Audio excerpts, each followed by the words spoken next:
South Africa continues to be one of the world's most unequal societies. Half of the population lives in poverty and 20 million people don't have jobs. Some analysts say the broad-based black economic empowerment has failed and to be truly broad-based or transformative. Today we ask, why have some policy frameworks that were intended to build a more equal and fair society not delivered?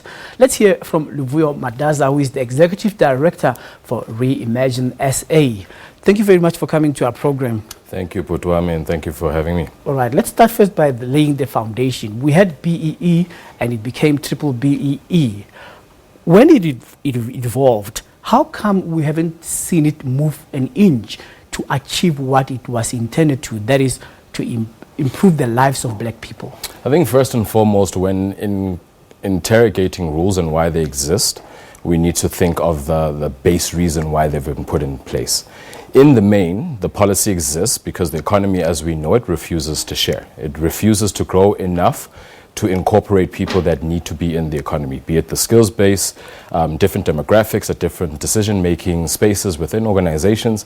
But in the main, the policy exists and has been put together by government because the captains of industry aren't being as inclusive as they should be in terms of who participates in the economy as we currently know it.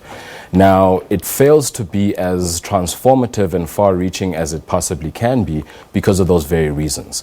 It is a short-term response by very many of the industry leaders for a longer-term development initiative and prerogative by the government. So it has, in other words, what you are saying, worked for some and didn't work for others.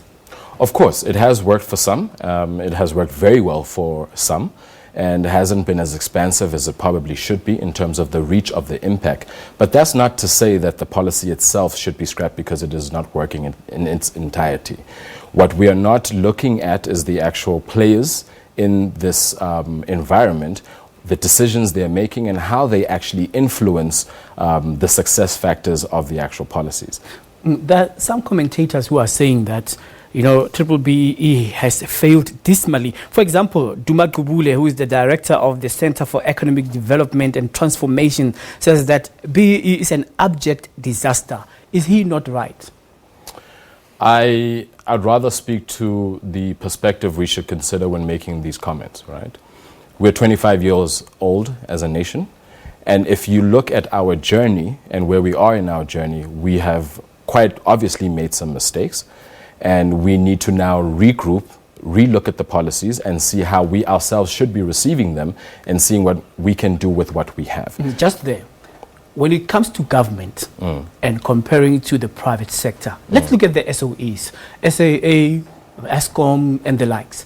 Have they moved an inch to achieve this quota that is needed in as far as procurement is concerned, women empowerment, and also doing away with the lily white top management of companies? 25 years into a democracy, I think it's in a sense quite difficult to limit the discussion and the measurements to quotas. What we should be considering is how expansive are the skills development and integration of those SMMEs into those supply chains. So it isn't just about having a procurement database that looks a particular way. The question then becomes, how are we empowering those people to take on the tenders and the size and the capacity that they may have in terms of executing the mandates that are required? How are we sharing and making sure that those procurement databases are as integrated as possible? So yes, in terms of the sense of urgency, I mean, we recently made the cover of Time magazine about our inequality in our country is very evident on a global scale. The question is, are we doubling down on making the important decisions where they matter and making sure that the dialogue between private sector and government continues to be on an inclusive mindset and is speaking to collaboration and is speaking to progressive engagement around the policies at hand? All right, but then it has been observed that the problem comes from the private sector, that there isn't much effort done to actually go to escalating the levels of compliance and the punitive measures that are in place when you compare South Africa to, for example, Norway, where if companies are not complying with empowerment, they would be disqualified and deregistered. If you'll allow me to use an analogy when we think of rules, right? We have the 10 Commandments that's said in the Bible. If you think of the 10 Commandments in a punitive sense, you will forever be worried about what happens to you when you don't follow them. If you look at the 10 Commandments in a proactive sense that speaks to how do you integrate them in how you live life, then you will behave better and create this heaven on earth that is expected if you follow them. Now, in the context of the BEE policy, what tends to happen, by and large, is that a lot of institutions look at them in a punitive sense, and then we derail into a short-term compliance mindset that doesn't achieve the longer-term inclusivity and transition and integration of the skill sets and the transformation of the economy that we're speaking to.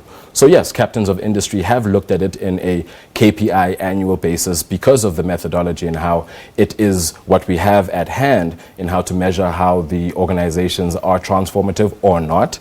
The question becomes, how do the organizations themselves start integrating the policy into their business strategy, not an ad hoc, we've made a lot of money, now let's figure out how we make it look so that we continue making a lot of money. It is more around, let us build it into the proactive core strategy of the business and make sure that we build sustainability into how we achieve. All right, just your parting shot. We've been hearing from the Commission into State Capture, investigating how really some of these issues played out in as far as BEE is concerned. And we've heard how Brian Molefe circumvented the BEE codes and pushed for a company that didn't qualify. In as far as that is concerned, what do you make out of companies that do not qualify? I mean, like we know that if they don't, for example, they work in fronting for white companies, they would be disqualified. But in terms of management that pushes this agenda to make companies that don't qualify to actually get the deals, what do you say to that? I speak to the, again, long-term intent of the code. And as ReimagineSA, we speak to the importance of integrating Ubuntu into what we do. So if you need to be inclusive, of course, there are going to be some people that are brought into opportunities that, if identified as not qualified, need to be skilled up to the opportunity. I cannot speak and will not speak to decisions made by people whom I wasn't in the boardroom to interrogate why they made those decisions. But by and large, it needs to be a space where people, institutions, and the companies that are in our economy start being more proactive about being inclusive about the policies that we have in hand. All right. Thank you very much for making time to speak to us. You're most welcome. Thank you. All right. We're speaking here to Luvuyo Madasa, who is the Executive Director for ReimagineSA.